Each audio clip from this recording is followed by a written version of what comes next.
I think that education is as important to national security as anything that the Defense Department does. I think education is an important component of the national security. Now, we do not leave it to cities and states to figure out how to defend the United States of America. The federal government sends approximately 1 to 2% of the funding to the Philadelphia public school system. The rest is left to the city, which of course, our city, like every other city in the United States of America, is under severe financial distress. And oh, by the way, the Commonwealth of Pennsylvania is as well. They will soon be facing upwards of a $5 billion budget deficit.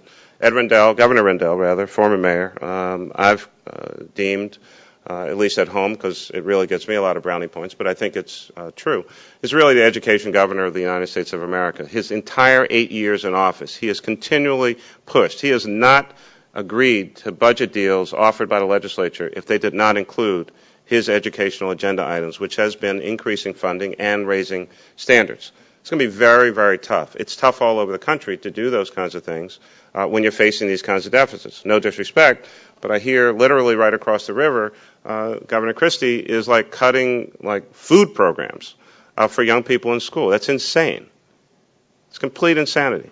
The kinds of things that we see going on the education side. So I think that, I love a competitive grant as much as the next person, and I think the race to the top, and we pursued. The federal government must do a better job at supporting local education. We're not asking you to step in and set standards and all this other, you get into No Child Left Behind, and you set the standards, but the money got left behind, all of that.